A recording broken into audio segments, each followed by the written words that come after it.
Hey everyone. Today we're going to read the next chapter of Shredderman's Secret Identity.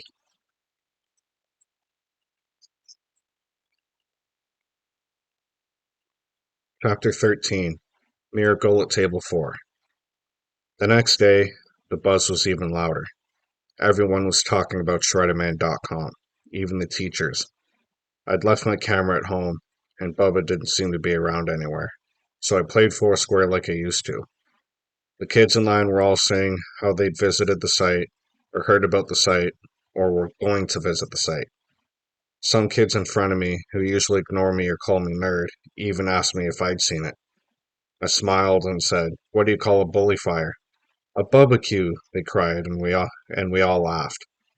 When it was my turn to play, Ronnie Stahl was server. He said, "Easy out," like all the kids always do when I get in. I backed up. I dug in. Not this time, I told myself. Not this time. He served me the ball. I hit it to square three. It came slamming back. I slapped it to Ronnie. Ronnie shot it straight at me. I jumped to the side. The ball was out. Ronnie said, "Man," and went to the end of the line. When the last bell rang, I was standing in square two.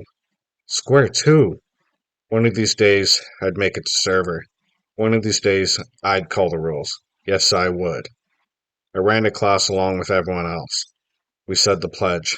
Mr. Green called for absences. Janie said, "Bubba."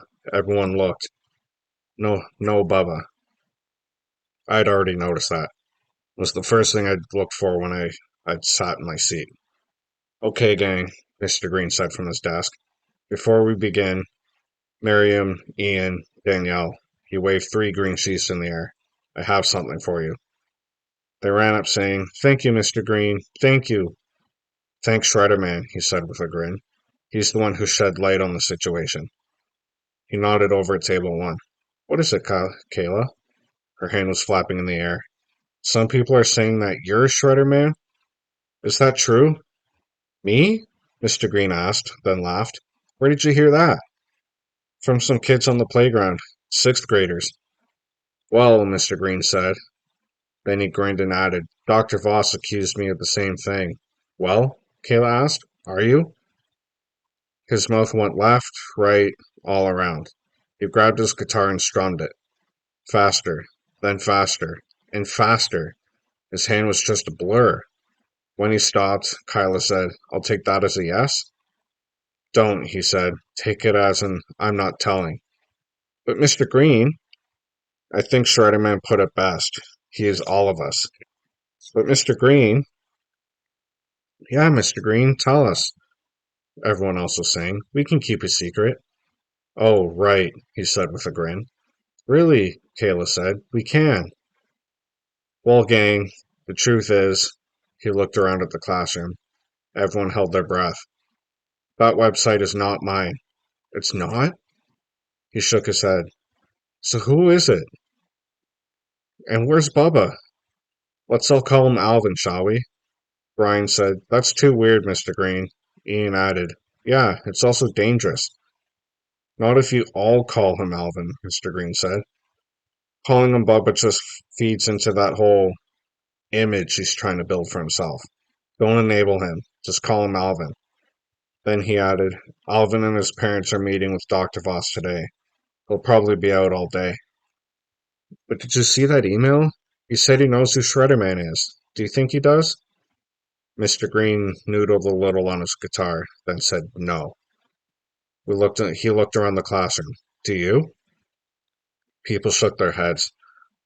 Which brings us back to what Shredderman said to Alvin in his message. He, or she, is everyone. She? Well, sure. What if it's a girl or a woman who's trying to throw you off track? Everyone started whispering. Mr. Green laughed. "What I think you should do is imagine that Shredderman is the person next to you, and imagine that they can put the things you say and do on the Shredderman website." He leaned across his guitar. "How are you going to act? Snotty? Some of you can get wicked snotty." "Nasty? You think I can't hear you dogging each other? Come on." He smiled and said, The beauty of Shredderman is that you don't know who it is. He or she could be anybody. He leaned back, strummed a few chords, then said, "It's what you do when you think no one's looking that tells us what kind of person you really are. And maybe if you thought that someone was always watching you, you'd get in the habit of being a little nicer to each other." No one said a word. "So," he said with a final strum, "pretend Shredderman's the person standing next to you, sitting next to you, walking next to you, then act accordingly." All the tables looked around at each other. Everyone was wondering, "Are you Shredderman?" Randy blinked at me. I kept a straight face and blinked back. Freddie looked at Randy, then at me. Trinity looked around too, then smiled at me. I smiled back, and I kept on smiling too. First at Freddie, then at Randy. Then a miracle happened at table 4. Both of them smiled back at me.